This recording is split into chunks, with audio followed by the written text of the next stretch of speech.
So once you've made your initial random masterpiece, what I want you to do then is save it as a Photoshop document. So you've got your master, and then I would like you to also save it as a JPEG.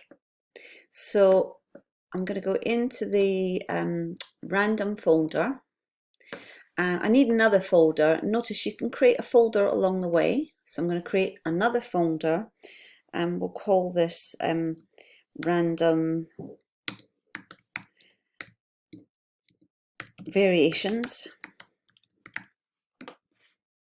And the idea of naming and organizing is so that it's easy for you to then access this later. I'm going to save it as a JPEG.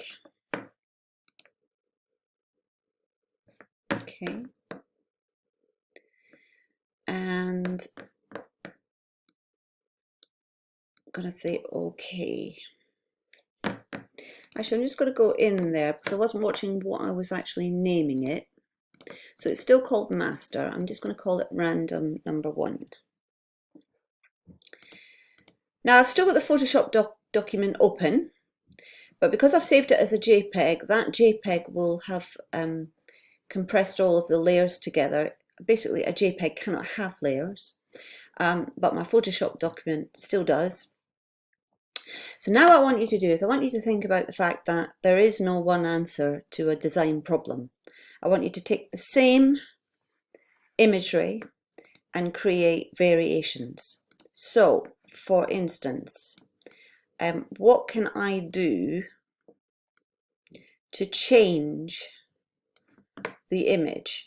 So it might be that just simply moving things around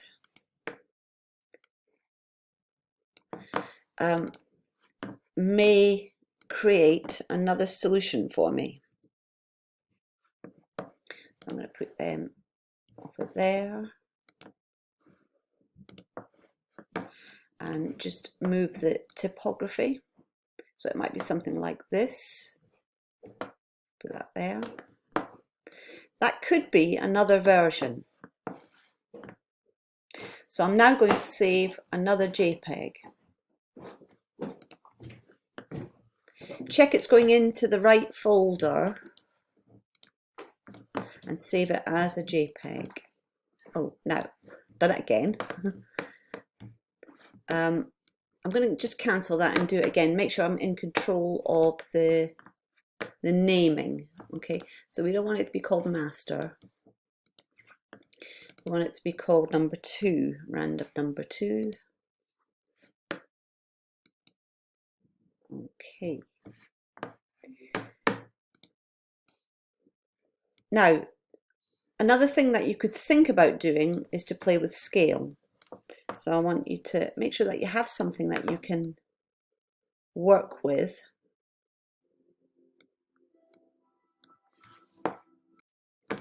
So initially I played with proximity, and by proximity what I mean is the original position was here, and then I moved the proximity and reorganized the design to create another variation. And then for this one, I'm now going to look at changing scale. So it might be that we take the scale of the object and create another variation. So I'm going to accept that, and I'm going to save it again as random number 3 JPEG.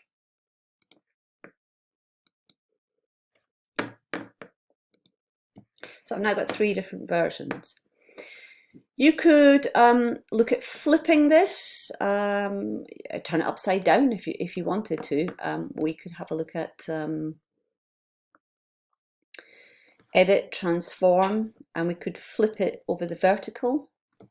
See what happens. We might get another interesting outcome. Now you might also want to think about the color of the typography. So you could go in and change the color of that typography. Remember what we did last week? We can change it very quickly by adding a color overlay. So we could choose a variation in color. You can also add drop shadows and all those sorts of things that I'm sure you know how to do. I'm going to take that as another variation. So I'm going to say save as JPEG, put it in variations and call it number 4, and so on. So you could keep doing that, creating different variations.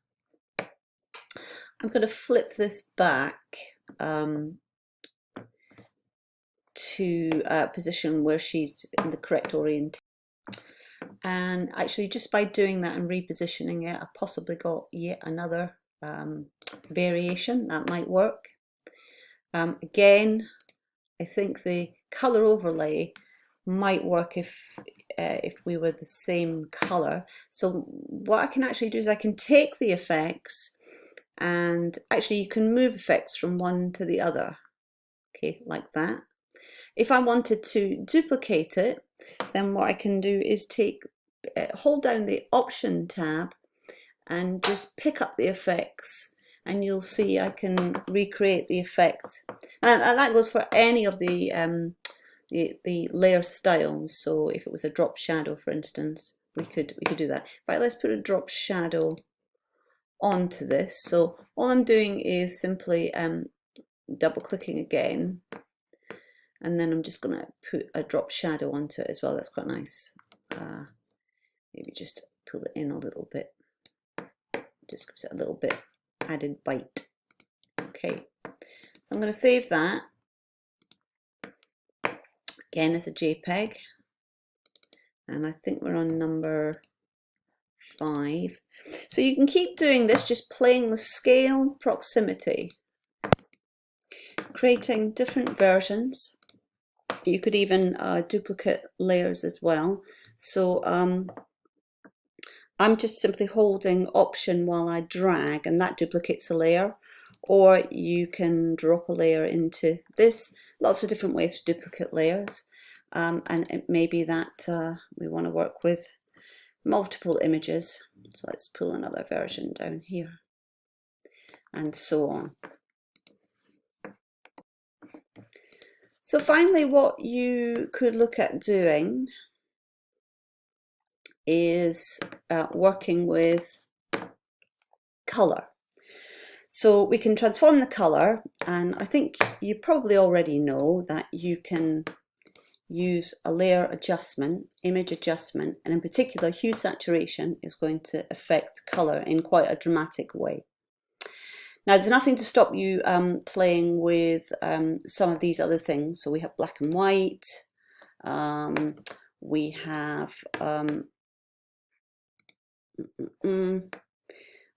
of course threshold, we have posterize, we have invert. So there's lots of things that you can do. These are the ones I'm going to guide you to, and I'd suggest you leave the rest. We're going to come back to some of this. So threshold, posterize, invert. Maybe black and white, and hue saturation, vibrance.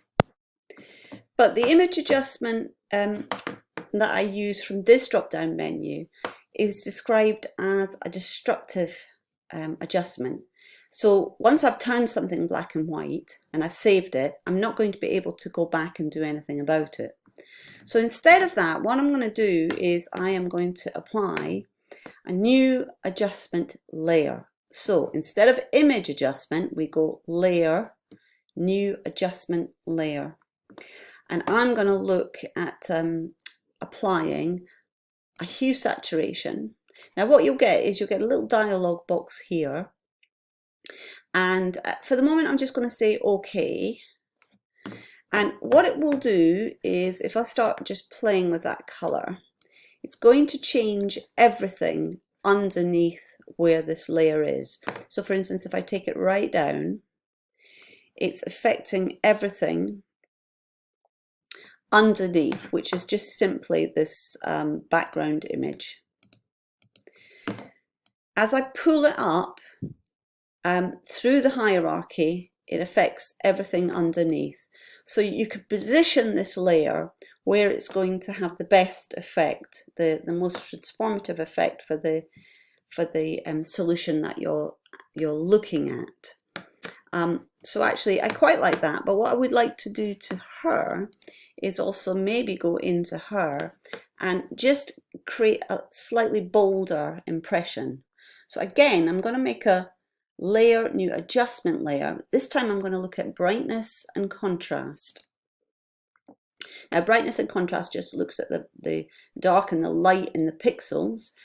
All I want to do is affect this layer and not everything underneath it. So I'm going to use that layer, use previous layer to create a clipping mask. I'm clipping the adjustment to it. And then I'm just going to push the contrast up a bit and pull the brightness down. So I just want to make it a bit bolder. And you can see it's only affecting that single layer and nothing else. So that might give me another version. So I'm going to save as, I think we're on number 7, JPEG.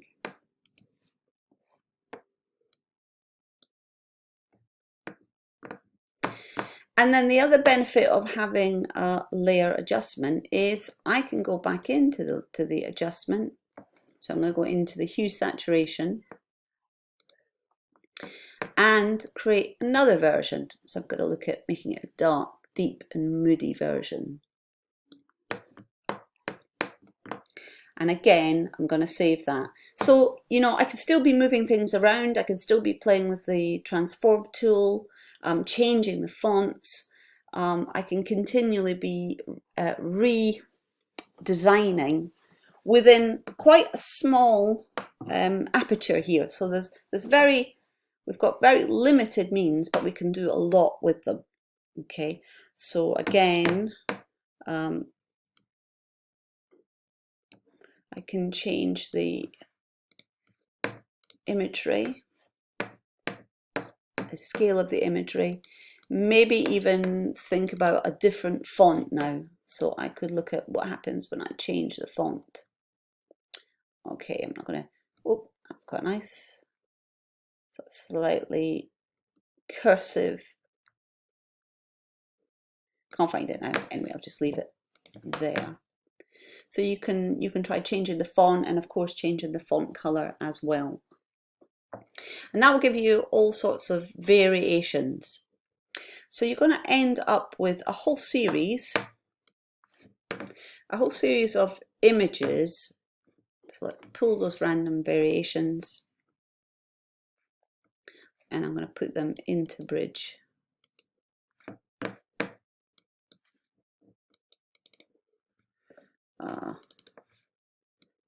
Okay, so there are all the variations I have. And of course, I could continue playing with color, produce any number of variations, change the size of the font as well. There's nothing to stop me being very melodramatic.